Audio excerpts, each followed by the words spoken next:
Okay, today we continue with our class, Woman's Guide to Practical Halachah. And we start with Sefer Chaim. Big topic is the same for subject's benefit. And today's topic are problem students. The dedicated teacher often finds it necessary to discuss the progress and difficulty of the students with the parents, colleagues, and principals. The lack of clear guidelines with regard to Lashon Hara can create either the free-for-all atmosphere where people talk about anyone with anyone, or at the other extreme, a simplistic approach to Shmirash Halashon, which could inhibit the teacher effectiveness as an educator. Okay, so let's try to understand. So teachers, let's say teacher was in last year class and this year class, right? So they need to have some information, and it is true. It is true. Even between rabbis, one rabbi send another person, somebody else, right, for consultation, for classes, for this, for that. So we give some details, some characteristics about the person. So I need to know if somebody is going to learn in our class. I need to know who about this person, at least something. So I would ask, right? It's normal. So that's it's not such an easy thing. So some things you're allowed to say that would be for constructive purpose. Some things would be pure Lashon Hara because it's not there is no constructive purpose whatsoever. Okay, continue. Right, so it could create atmosphere free for all atmosphere, meaning you can talk because it is allowed about everything, which is not true, or other or simplistic approach to Shmiras Halashon. Meaning simplistic. What does it mean? Don't talk. Don't say any negative information at all. That's even a bigger problem, right? So generally speaking, the area of chinuch, child education, and upbringing constitute the constructive purpose, which would permit relating negative information concerning a student. However, a specific condition which permits speaking negatively for a constructive purpose must never be overlooked. So, okay, yes, of course, we're trying to help the student, meaning parents and rabbis, trying to help the student, or not rabbi, just teacher. Right, so they are allowed to exchange some information, okay, because it's for the benefit of the child. Verification of the facts is crucial, meaning whatever they say. So yeah, so I was talking to someone. So somebody brought us a report about somebody close to us, negative report, and we never something very not good. And we never notice anything. So it would be impossible. I was talking to someone today. So it would be impossible for this to be true. So we're leaning toward the thing. Maybe that people exaggerated a lot. What happened? Okay. So of course we need to do an investigation, ask, right, and only then draw any conclusions. Verification of the fact is crucial. The teacher, for the teacher to play amateur psychologist, is hastily diagnose the student as having some complex disability and disorder without pursuing the matter properly, constitute recklessness, and the consequences can be devastating. So that's let's read this again and we try to understand. For the teacher to play the amateur psychologist, so they look, I don't know, so few things, not just few things, and they already have a picture about the student, about adult, about everybody, right? So I have this experience almost every day. People watch our 1 minute clips, right? And from 1 minute they draw all of the conclusions about what we know, what we don't know, what we represent, what we don't represent. It's very interesting. From 1 minute clip, it's unbelievable, right? Have such arrogant people, right? Amateur psychologists and hastily diagnosed student are having some complex disability or disorder. Yeah, so he's a hyper, right? The child jumps That's normal for a child to jump. If he or she does not jump, that's not normal. Okay, right? So it does not mean that the child is sick, right? Without pursuing the matter properly, constitute recklessness, right? And consequences can be devastating. To communicate one evaluation under such circumstances would be Hatzaras Shemra, slander, right? So because it is natural. It is an unfortunate fact that certain problematic children have not succeeded only as a result of having been misunderstood by the teacher. So it's not like, as we said, children are children, right? But the teacher, they already say that the HDD, right? Whose labeling tainted the image of the student in the eyes of all future teachers. Okay. So, and they, of course, they have some kind of report. This report is passed on. That's a big issue. 168. Okay, continue. A teacher must make every effort to fully understand the behavior of each student. I mean, if you're not ready to be patient, so in my mind, don't be a student, especially with the children. Me personally, I would not survive 1 hour, right, with kids. Like teaching them, especially maybe younger or any, like if they're not interested so much, you have to be you have to have this special character, right? Continue. He must not be swift to condemn. Right? It is essential that the student feel comfortable about expressing his true feelings to his teacher in a respectable manner, of course. Okay, 1 second. Condition 1 through 4 of constructive speech, right, day 50, and speech necessitates good heart-to-heart talk with the student. Okay, so if student always feels scared, or right, whether it's child or adult, does not matter. So they're not going to share. You would never ever find out what's going on with that person, right? So you need to have this atmosphere to have heart-to-heart conversation, right, with the student before reporting a problem, unless one suspects serious danger that may be imminent. Okay, so but in most of the cases it's not. Okay, stop here.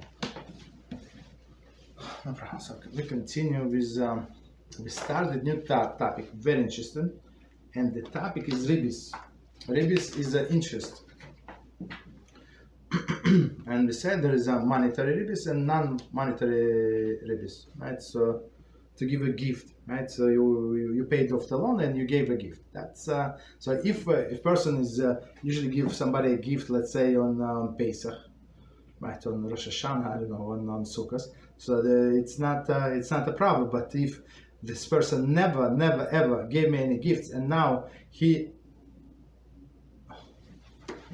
decided to give a gift, I don't know what happened. So we were saying, for example, somebody paid me a loan, right? Paid off his loan, and he gave me a gift. So this gift is going to be Ribbis, meaning interest. Okay.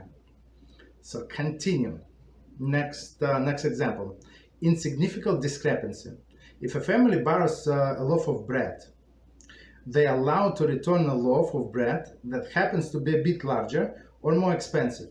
Since it is an insignificant discrepancy, it is clear that it is given as a matter of convenience and not a gratitude for the loan, right? So you didn't have enough bread, so you gave, for example, people bake their own challah, their own bread. Okay, so every woman has a different recipe, she has different size. So it's not like she did specifically decided to make it bigger because she borrowed from me. Okay, of course not. Continue. So this is insignificant. So nobody look at it as what is it, as Ribbis, or I would say maybe they bought it in a store. So in that store that I shop, they said only this brand, not that brand. So that brand that I bought was like 2 ounces small, let's say, right? So this is not a big deal. Okay, because for me to drive somebody somewhere else, it would be too much. It's cheaper for me with the prices of gas to pay a little more and buy in a store that I'm already there. Okay, continue. Next one topic is gift, not a loan, both ways. Okay. Quite often, one will borrow 3/4 of a container of milk or something similar. It is much more convenient to simply return a full container, since the amount of extra milk might be considered significant. It is best to refrain from such exchange. It is suggested that one accept the milk originally as a gift and then return full container as a gift as well, never putting oneself in financial obligation. Right? And sometimes people who do not know these laws, they do not understand. I had this conversation with a neighbor, elderly person, right? Not very frum, unfortunately. He would go to synagogue. He's been a president of synagogue, but not very frum, right? So one time he called me and said, "I need that paint thinner. Do I have it?" I said, "I have it. Of course, I have it, but it's half of the container, 3/4. I don't know. It's not 3/4, maybe half." So I gave him half. I said, well, when you use it, just bring it back. You can leave it on my porch. She said, no, I'm not going to give it to you. I want to use it all, but I'm going to give you. No, he did not use all. No, I'm going to use a little extra. That's why I want to buy you next new one. I said, I don't need new one. Just give me mine, and whatever you used, I'm fine. I'm not going to go broke because of this paint thinner. But he gave me the full, and we have this conversation. Of course, he thought that I'm crazy. Okay, it's very interesting. So one more time, situation. If somebody, your neighbor comes and asks, "Do you have a milk?" Say, "Yeah, I have milk," but they say, like, "Can I borrow you milk? I'm going to go shopping tonight. I'm going to buy." Okay, I don't need milk for till the next morning. So I give them milk, but it was like open container, 3/4 of container. So of course they're not going to come home, like buy container and pour out some and give me like 3/4. So they would bring me the full container. That's the problem. That's interest. That's not how much they borrow from me. You understand? That's a big issue. So that's why this rabbi say, accept it as a gift, right? And give back full container as a gift. So it's not, since the price is insignificant, so it's not a problem. Okay. Continue. If one borrows a cup of sugar, rice, or anything else, and similarly does not remember precisely how much she borrowed, that's a bigger issue. She is permitted to return an amount which she is positive the loan is repaid. Okay. This is permitted even though she be returning more than she had borrowed. It does not constitute Ribbis because it is clearly done just to assume that she did not give back too little. It is best for one to stipulate that she is overpaying. Any additional payment is given as a gift and not as out of gratitude for the loan. Okay, so let's read it one more time. We're going to explain. So now again, not the full container. Well, let's say one borrows a cup of sugar. So here's a sugar cup comes with like 5 pounds bags, right?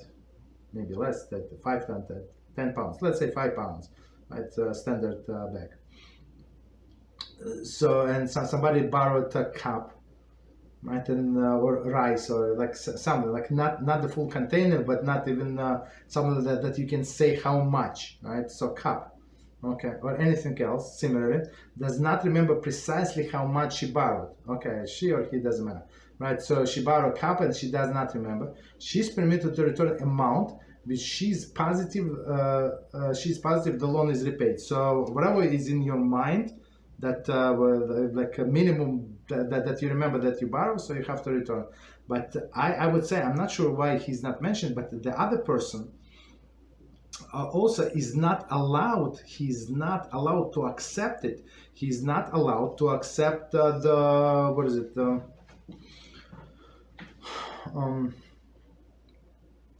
to accept the interest, right? So they also have to remember. So of course the obligation on me to remember how much I borrowed, but the obligation on another person is to remember how much they lend me, right? This is permitted even though but she can give, or let's say the person is to have too many things on their mind. They say, oh look, you borrow whatever sugar from me, I don't even remember. It was 5 days ago, 7 days ago.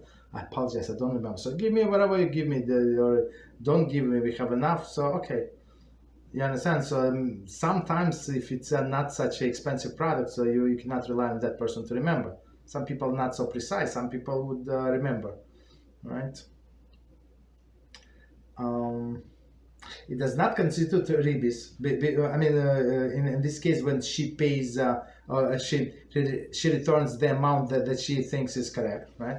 It does not constitute Ribbis because it is clearly done just to assume that she did not give back too little. Okay, too little.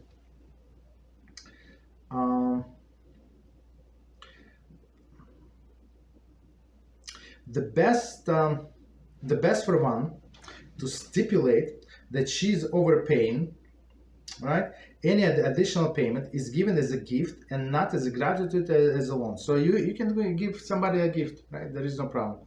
So, but it's have to be very, very careful. I would say that's like last resort to say that whatever extra is a gift.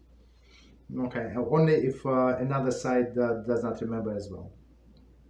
Continue. As a side note, the borrower is not obligated to return any amount of food or money that the lender and the borrower are uncertain about, until the lender brings a proof how much was borrowed.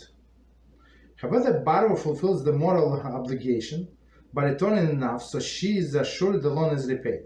So let's read this one more time. It's very interesting. I mean, if the business comes to this, who needs that? That's my my thing. Right, so let's see. A side note: the borrower is not obligated to return any amount of food or money that the lender and borrower are uncertain about. So if they're certain about the 2 cups of sugar, so she has to return 2 cups of sugar. If the lender said maybe it's three, but I remember only 2, and look, I know that for my cookies recipe I needed only 2 cups. Why would I borrow 3, right? Okay, so they need to bring a proof, right? So you're not obligated to return more until the lender brings a proof of how much was borrowed. Okay. However, the borrower fulfills the moral obligation by returning enough so that she is sure the loan is repaid. Okay, so that's very, very important. Okay, so it's moral obligation. I mean, if it comes to that this lender is going to like bring me a proof like how much sugar I borrow from that's a little too much. But in business, that's actually the law. So if you're trying to extract money from somebody else, that money that or some physical possession that in somebody else, physical thing that in somebody else's possession, you have to bring a proof. They don't have to bring a proof that it belongs to them. You have to bring a proof that it actually belongs to you. So we have this class, and we learn it in the mornings on Monday and Tuesday. Very interesting. Continue. Many neighbors have a relationship where they borrow from each other without necessarily returning everything they borrow. This transaction is used as a gift, not as a loan, and therefore the prohibition of Ribbis would not apply even in situation when they do return an item. However, when the borrowing and returning the item, she should not refer to it as a loan transaction. Okay.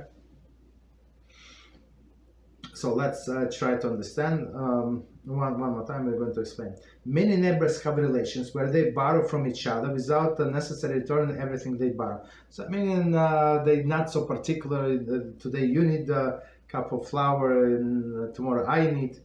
Okay, in my mind, it's like it's very nice to have this relation, but in some sense, these people are a little irresponsible, right? What buy 10 bags of flour, you don't have to like borrow, okay, or borrow only once in I don't know 5 years, when by accident you don't have any flour. The transaction is used as a gift. So why they're not particular? They're not expect to get anything in return. That's why it's used as a gift, not as a loan, right? So that's why you're not obligated to return, and therefore the prohibition of Ribbis does not apply even in situation when they do return the item, or maybe they return even more. Right? Look, the lady would say, "Look, I borrowed sugar from you 3 times. I don't remember how much I borrowed, but I remember that I did. So here's I just coming from the shopping. Here's the whole bag for you." Okay, so I'll, and she would make a joke. I'm going to borrow next time. So just make it available, right? So that's not a problem because it is a gift. However, when borrowing and returning an item, she should not refer it as a loan transaction. So meaning as a gift. Okay, so just continue. Any questions on what we said? It's it's very delicate topic because it's actually the Torah prohibition to charge interest. Any questions? Rabbi? Yes, go ahead. So, are we allowed, for the sake of saving the other person a headache, to, let's say, give away whatever they borrow from us? Let's say the neighbor needs like 2 cups of milk, and are we allowed to say like, okay, like take the whole carton and don't give me anything back? Okay, like, that's it's all yours. Yeah, that's the gift. That's the simple thing. Yes. So if you have such a relationship, yeah, that's no problem whatsoever. The problem is when they say, "Can I borrow from you?" So when one person starts a conversation like this, "Can I borrow from you?" That's already a business transaction. Business transaction does not have to be like with a furniture or something, right? So business transaction can be with a cup of sugar, right? So, but if they say just take the whole, don't have to return, don't worry, you did me this favor, that favor, please, just take. I have a lot. So okay, so that's clearly a gift. So that's not a problem. Okay. So we would have to make it clear that it's a gift. I mean, they would say, can I borrow this and that? And we have to clarify that, okay, this is a gift, this is for you, don't give anything back. No, but one second, sir. You're not obligated to say so. I mean, if you, like, we published one clip, right? When big tzaddik just forgo his something. Let me tell the whole story, right? It's I heard it from Rabbi Reuven. It was who?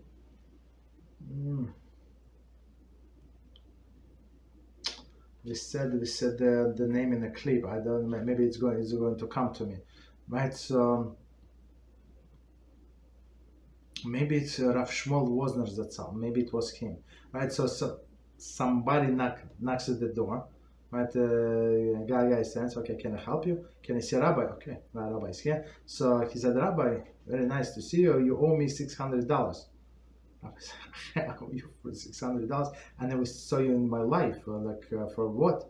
Please tell me. Please explain. He said, because of your pain that you work at, like pour into the sewer. I have a sewer blockage, and I have last night I had to pay $600. Said Rabbi said, I apologize, sorry for causing these problems. Just 1 second. He went to another room, bring him $600, of course in shekels, right? Given, I said, apologize. Okay, no problem. Okay, Rabbi, thank you very much. You're a good man. Okay, he left. Student, Rabbi, like, do you know this man? Like, how do you know? Like, maybe you had to take him to Beis Din, like to see doing maybe it was not 600 or more than 300 or maybe 100. Like why would you pay right away? And Rabbi said I had three reasons not to pay him. Right. So the first reason was because we live on different sides of the street. Right, as he explained, he lived on different sides of the street. We have different sewer pipes, so there is no connection. Right. The second reason, the students were shocked. The second reason was that the paint is like it's a liquid, right? And sewer always flowing. It's never like a water-based paint would never would clog any sewer, right?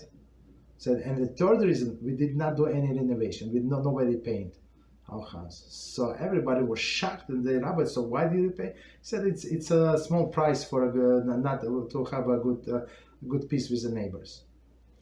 You understand? So, and we published this clip. And one person said, truly, right? He said that if I would do it once, I would have he probably lived through among the people like that. He said, I'm going to have a line of people from here to 3 blocks over. You understand? Who would try to take advantage of me. You understand? So is it always good to give as a gift? I don't think so. It depends on the people. Some people are crazy. They like everything free, even if they have a lot.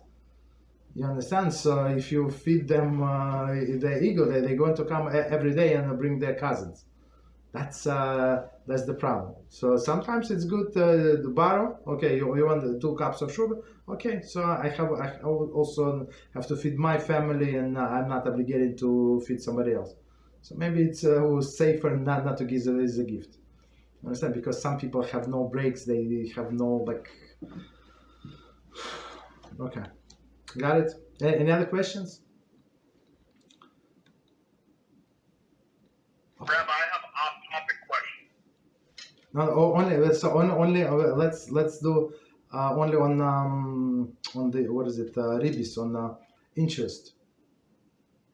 Okay. Okay. We'll have time after the end of the class on any topic. Okay. So continue. On non-consumable item.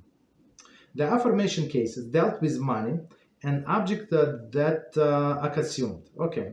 By borrowing objects that are returned as is, the tables, chairs, tools, etc., the prohibition of Ribbis does not apply. This is because the object can be rented instead of borrowed for free, right? So meaning you can rent somebody. I have a drill, let's say like hammer drill, like very powerful, right? Hilti, like this, they can drill, I don't know, anything. So and so somebody wants to use it. I say, okay, you want to use it for a day? Here's a price. So this price, whatever they pay me, there is no problem to accept this price. They use my my drill, or they use my car. They need to pick up somebody from airport. I don't know, whatever they need to do. They want to use my car for the whole day, so I can charge money. There is no problem, right? So it's not considered to be Ribbis. This is because the object can be rented, right, instead of borrowed for free. When returning the object along with gift, the borrower is volunteering to have rented the item instead of borrowing it.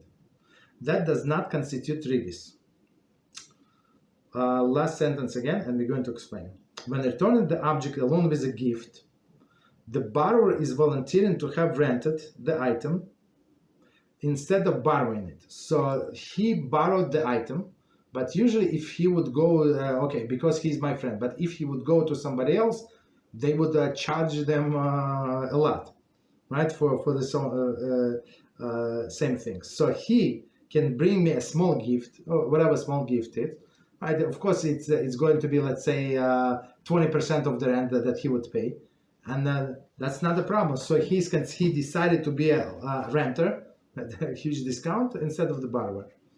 Okay, I would usually not I mean, it's proper not to take things just in case, but on the other hand, you can offend the person.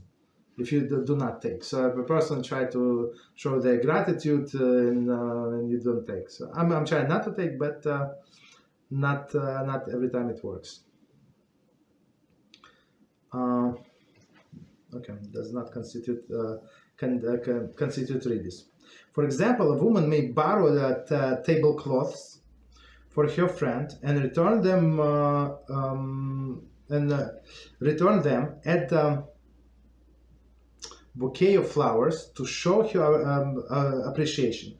She has now rented the tablecloth for the price of the bouquet of flowers. Okay, so that's very interesting, way of looking at things. So she borrowed, and for example, if you have a party or something, and you have a catering or something, right? So you would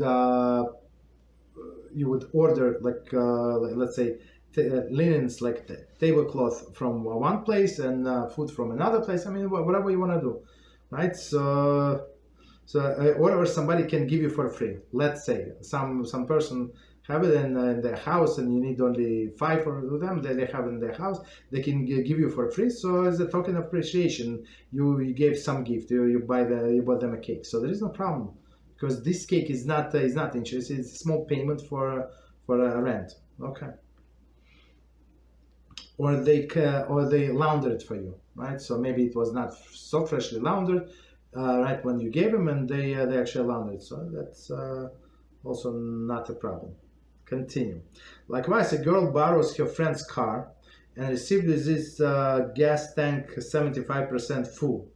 She may fill up her gas before returning to the owner, since it is clear that it is to the express gratitude for the use of the car and not for the gas. Okay, so that's always normal, right? If you don't, like, if you borrow the car and then you use the gas and return like that, that's a very ungrateful person, right? At least, or pay sorry. You can say, sorry, I was in a rush. I did not have a chance to fill my gas. He's $50, $30, whatever dollars. Please fill up for me. You're doing me great chesed. Okay, that would be proper. Continue. Credit cards. Although Ribbis apply only to loans, many times there can be Ribbis problems in area of shopping. For example, some store offer 2 prices for a particular item, one cash price and the other a higher credit price. If the store is owned by a Jew, it is forbidden to purchase there using credit price. When one takes the merchandise without paying at that time, essentially the store is lending the customer money to be paid at a later time. When the higher credit price is paid, the extra money constitutes Ribbis. It is permitted to buy using cash price. So it's from Shulchan Aruch. So let's do this one more time, because it's not such a simple case. The way I see it, so they told me what the price is if I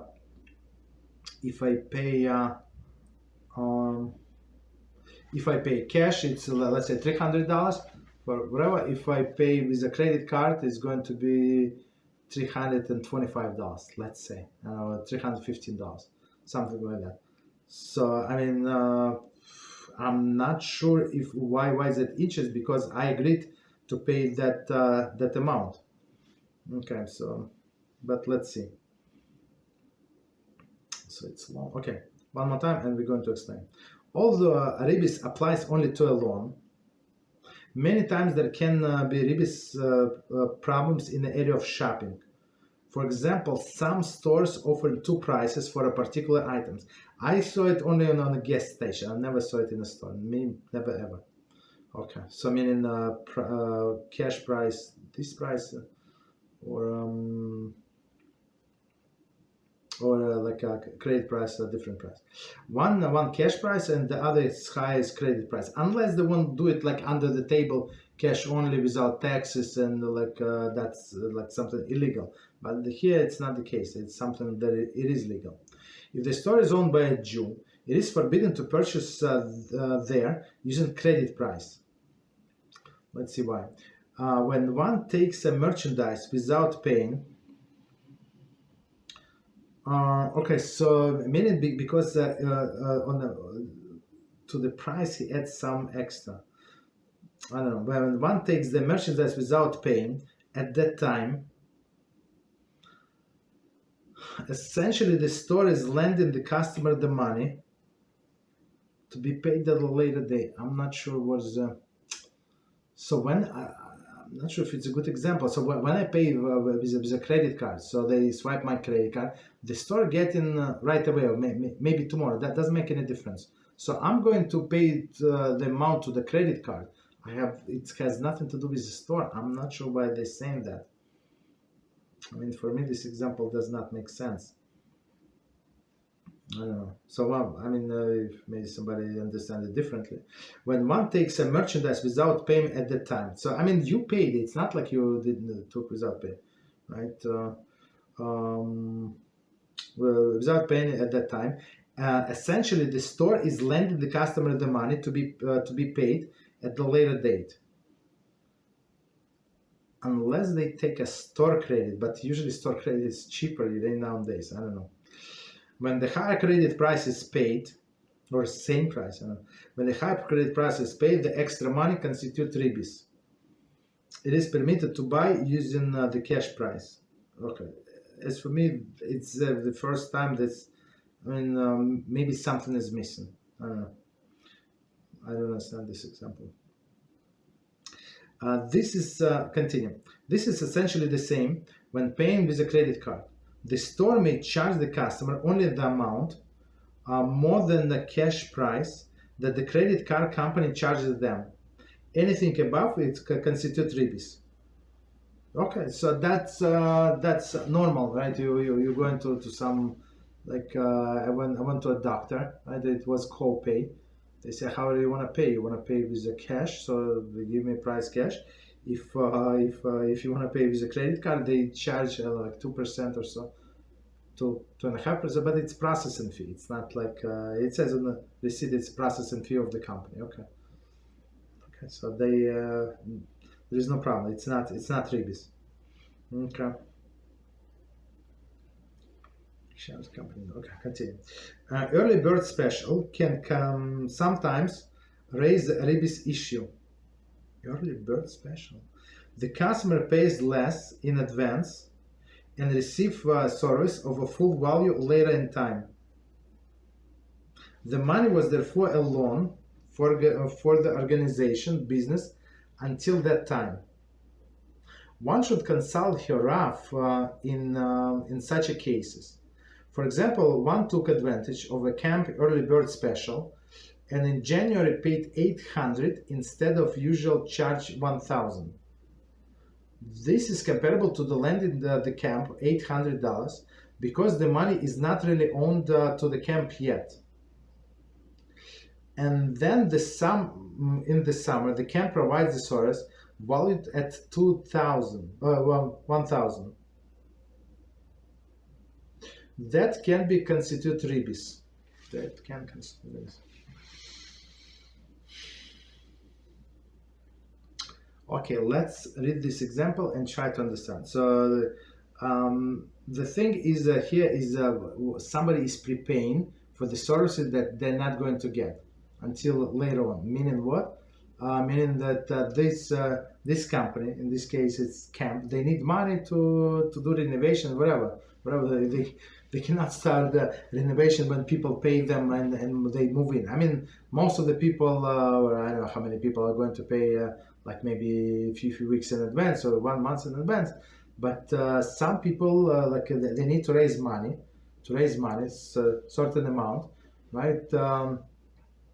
Start camp renovation, let's say, right? And they agree to give some discount because they need money as soon as possible. So in this case, they borrowing money from these customers. It's very interesting. It's a very interesting perspective. So let's do one more time. They explain. Early bird special can sometimes raise a Ribbis issue. So Ribbis is interest. The customer pays less in advance and receives service of full later in time, right? So sometimes I heard if you want to buy a brand new apartment, for example, right? It's pre-construction prices. There is nothing there, right? But there is nothing there. But they need to buy material, and they have to build and build. So they need money. So they agree to sell you like much cheaper than the full price when it's going to be constructed. Okay. So in some sense, they borrowing money from you. It's very interesting. Okay, so you pay less, but you get in your free apartment or the full apartment, or you get in this whatever you get in this. 1 second. You get in this apartment, or you get in this camp. Okay, the money was therefore loaned through the organization business until that time. It's very interesting. So you gave them loan, they needed money, but they're going to give you more than they're going to return in some sense. Like in some sense, you pay them $800, but they're going to pay you back, give you services, provide you services for $1,000. Very interesting. One should consult Hirav in such a cases. An example. This is an Iris Moshe. As an example, one took advantage of a camp early bird special. In January, paid $800 instead of usual charge of $1,000. Thus, comparable to lending the camp $800 because the money is not really owned to the camp yet. So usually when you have transaction, right, they provide the services or provide the merchandise and you give the money. Here there's no transaction. You just give the money. So that's why they consider halachically it's like a loan. And then the summer camp provides the service value of $1,000. That can constitute Ribbis. Very interesting. Okay. Any questions? Anybody? Like on what we said? Not continue. So far so good. Okay. So let's continue. Next topic: keep the change. So that's in double quote. Keep the change. Often it happens that one goes to the store and purchases one or more item for a friend. One or for a friend. She pays for the item herself. Nothing the amount it cost. 1 second, sir. Noting the amount it cost, and the friend will pay her back. It is difficult to repay what was laid out to the exact penny, and the friend therefore says, keep the change. This possesses potential problem of Ribbis, since the shopper lent her money by paying her, right? And the extra amount is, if the extra amount is insignificant, overpayment, it is permitted. So let's try to understand this case. And it happened to me like we had this neighbor, elderly lady, right? And she didn't have credit card, like difficult life, whatever is it. So, but sometimes she would ask us to buy things for her, like order on the internet. She would say what, and we would buy, of course, using our credit card, give her, and she would give us cash. Right, and of course, like it was precise amount, so we would give her like let's say $3.87.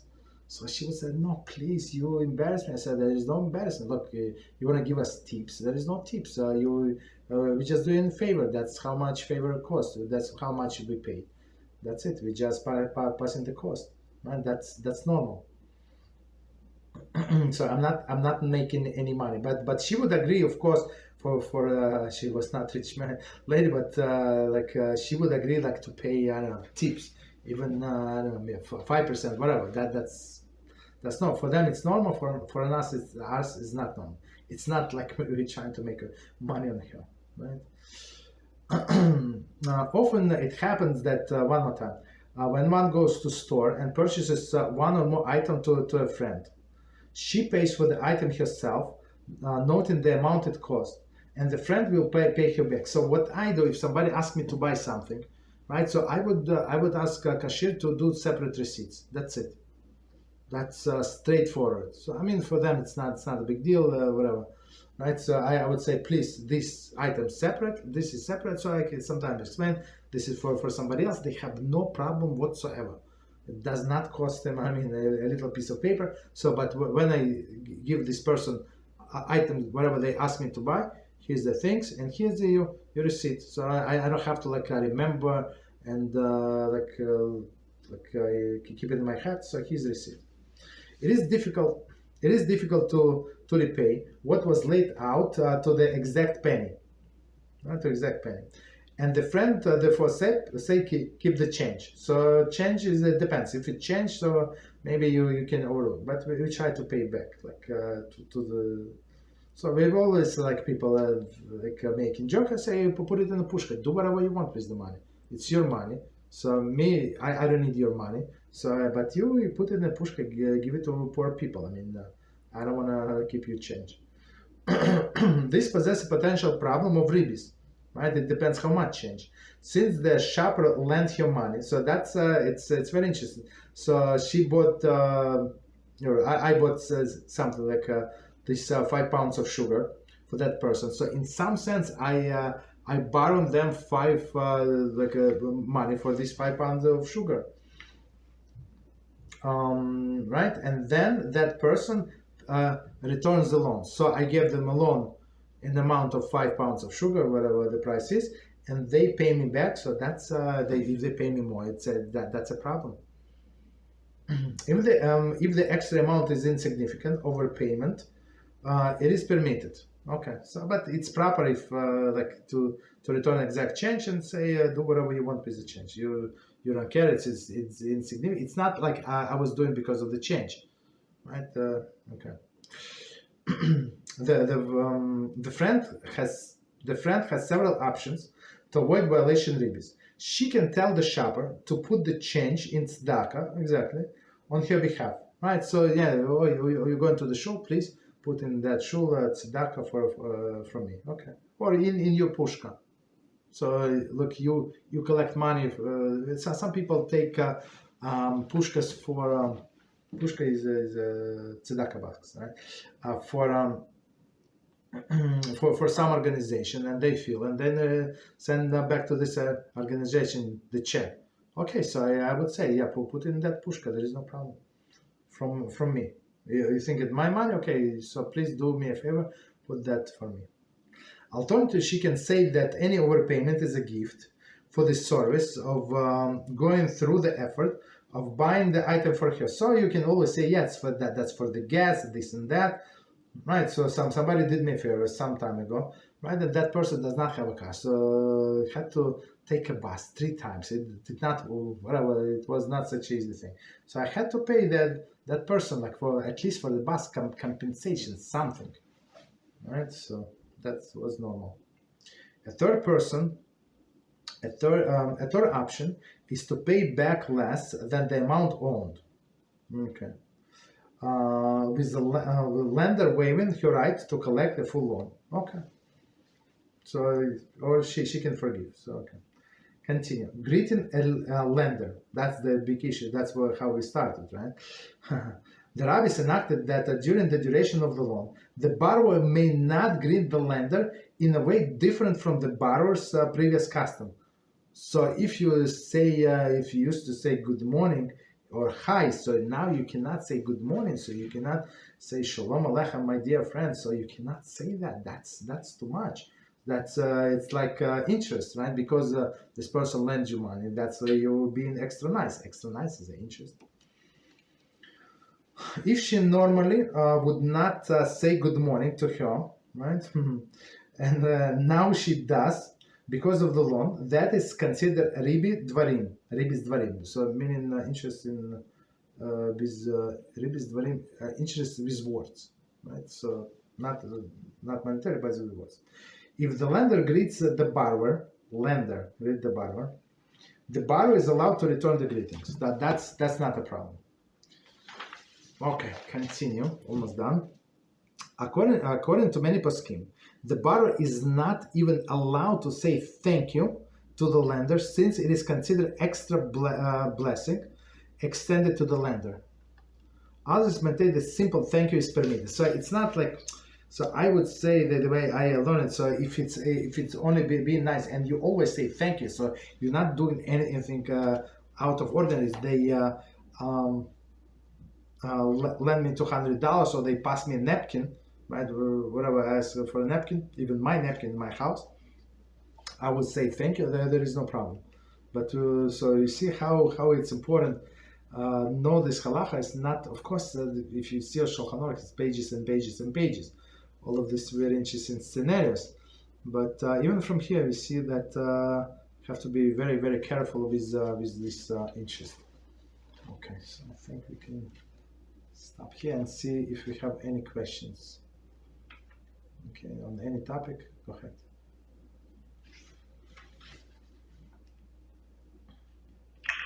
Rabbi, can you hear me? Yes, perfect. Yeah. Okay, so I had a question. This is a question about, it's off topic. It has to do with, let's say you can't support a specific rabbi, but you have knowledge, or let's say he had a shul that was on a specific topic that was specific to mitzvot, and you want to find out what those mitzvahs were, or the order of so you can complete the mitzvah. Can you go back to that rabbi and ask him? I'm not sure I understand the question. So there is a certain rabbi, and he teaches a certain topic, correct? And you learn this topic, and can you go back and ask him the question about the topic? What is it? Well, yeah, no, but he's someone that I asked previously about. He said that I shouldn't be making donations for him. So I didn't know if that would affect my ability to go back and ask him, about... One sec. He told you that you have to do donations? No. Okay, so let me refresh. So, okay, you know who Rabbi Annul is, right? And we were talking about... Yes, okay, yes, yeah. We're talking about how there was this whole ordeal with him giving a shul about things that were, kind of radical. I think it was more like things that were not considered normal that you would, I think it had to do with the virus and not to take the vaccine and all types of different other things. And anyway, so I asked her opinion on whether we should, if he's the type of person that I should support by making donations. And you said that he's not the type of person that we would support. So I didn't know if that would mean that if he had knowledge, specific knowledge about something, if that would affect me being able to go back and ask him about the business. I mean, you're not obligated to give any money to anybody, but look, the way it works with Tzedakah, for example, if I decided that I'm going to give to this rabbi, let's say, so I have to give to him, or somebody else who's doing a better job, let's say. So there is no problem. But if you told him that you're going to donate to him, so that's would be a bigger issue. If you say explicitly, I'm so everybody's saying, I'm going to donate this amount, that amount, and say, and from my family we're going to donate such and such amount. So in this case you have to give. But if it's not like that, if it's like he said, please support, you say okay, and then you ask the question, you learn the topic. If it's like if he did not teach because of the money. No, that's not what I was asking. What I mean is, even though we don't support, let's say, for example, I was told, okay, he's kind of not giving the good shul, it's kind of off topic, some of the things that are, are just not, or in the, things that we would follow. So I didn't know if I could still go back and ask questions about stuff. Just because I can't support. Okay, no, there's no problem whatsoever. We don't expect any support. Just people ask me questions. For example, people ask me questions from different countries. Some people ask one question and disappear and never come back. some people come back. Like we don't charge anybody for any questions.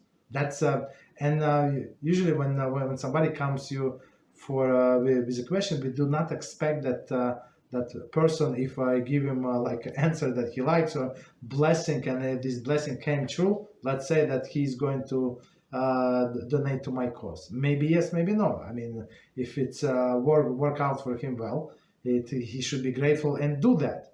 But if he does not, there's no like expectation from my side. You understand? So just because you did not donate, you can go and ask. Like I don't see any issues here. Okay, so I can ask Anaba questions about business if I want.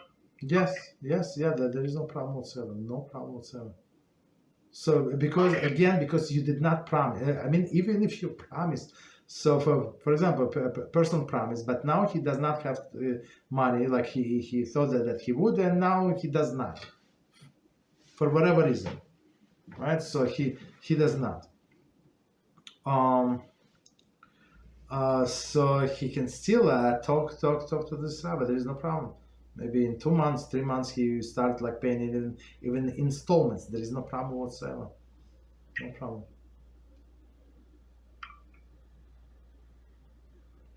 Right? Okay. Thank you, Rabbi. You're welcome. So don't worry. You can go ask.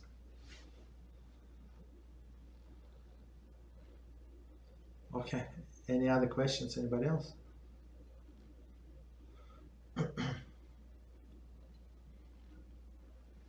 No questions. Okay, we can. Rabbi? Yes, go ahead, please. So considering throughout our lives, we're constantly making these transactions without knowing that perhaps we can charge interests to some people, or perhaps we didn't give back what we're supposed to give back. So my question is, through Tzedakah, is it possible that those debts, so to speak, that we don't know of, are being paid for? It's possible, yes. So if, for example, there's no way for a person to return to I don't know, let's say I don't know what would be the example. Maybe the example would be like if he was a business owner and he was using like faulty scales, right? So okay. So and they like go find, like, even if it's this faulty was for 2 months, go find all of the customers that he overcharged. Like go try and return the amount. Of course, it's sometimes it's mission impossible. So if somebody stole, I don't know, a few bricks or I don't know tiles or I don't know whatever, something from somebody else, like some particular things, it's much easier. But sometimes it's not visible. Right, so what do? We give to tzedakah, or to some. For example, if it's a Jew, you would give to tzedakah, like some major cause that might help him or even his family. So, for example, this person passed away long time ago, or it is a company. Let's say it's a company. So, if I go in to tell them that I stole your pens and paper, and I used your printer and you phone during the time I work, so they're going to start a lawsuit case, and they would want they say, yeah, actually somebody stole not only paper, not only use our printer, but actually stores 7 printers, like commercial ones. So you owe us $200,000 or something. Okay, so of course you don't want to put yourself in danger. So in this case, if it's not Jews, so you give money to some, like you estimate whatever is it, and you give money to some charity, like, or to some cause that they may benefit from, right? Or they or their descendants, some public to the park. Okay, donate to that city park, so maybe these non-Jews are going to benefit. But if it's a Jewish cause, like the person stole from Jews, so it's different. So you give to Kirov, you give to book publishing, something. Like, and of course you do it anonymously. Why anonymously? So because you don't have to, you're not allowed to take credit, right? So because when they tell you thank you, That's a big problem, as we just said in this book. Thank you is already like payment, right? And it's not my money, right? So try to do it anonymously. Estimate, and that's what we did. So I actually I had the merit to help some people a few times in my life. They were like embarrassed to give them back whatever they were stealing. So they asked me what to do. I said, well, what is the amount? So give it to me. I'm going to bring that to that person, right? And I even make a movie on that person, send them back, and said, yeah, they were very happy, very surprised. I told them he was not religious. Now that person is religious, and stuff like that. You don't remember. I mean, that doesn't matter. Like they do remember, do not remember. So he's $200 for you. That's what person estimated, and that's it. It was exactly the same owner in both cases. Right, but yeah, that's so. If you embarrass yourself, you can send somebody else. Like not that the person would not figure out. Like what is the connection? So of course nobody is going to take police because $200 was from 7 years to 15 years ago. Like, okay. Any other questions? Any topic? Or do we stop? Rabbi? Yes, go ahead. This is sort of related to this topic. It's not relevant to me personally, but I'm just curious about it. What happens if a Jew owns a bank? And we know everyone runs to the bank to get loans from, and those loans are going to have to be paid with interest. So would there be like an issue there? It would be a huge issue, yes.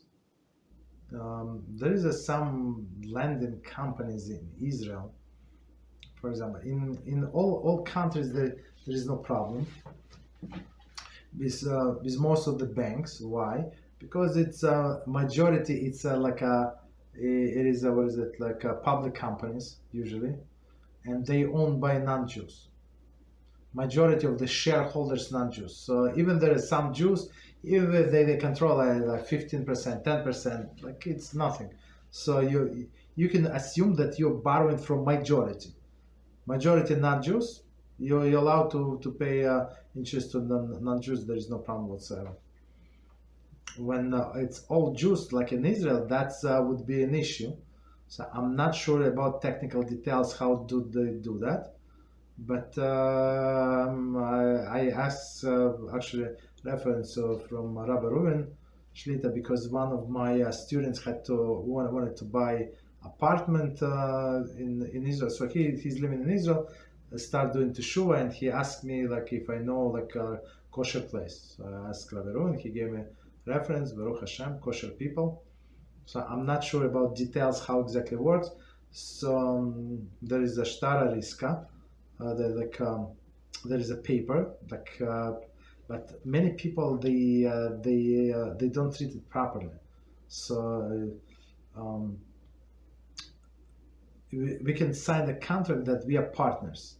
So but the partners mean like when there is a loan to be partners in a business to borrow money, it's two different things, totally different things, right? What does it mean? To borrow money, meaning I have to pay back no matter what. But if I have my business and I'm partner, I can lose everything.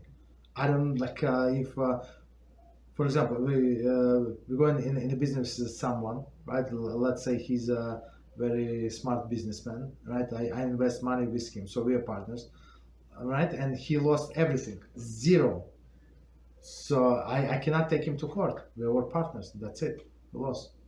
So that's shtara riska is like. But if we make money, so we split we split.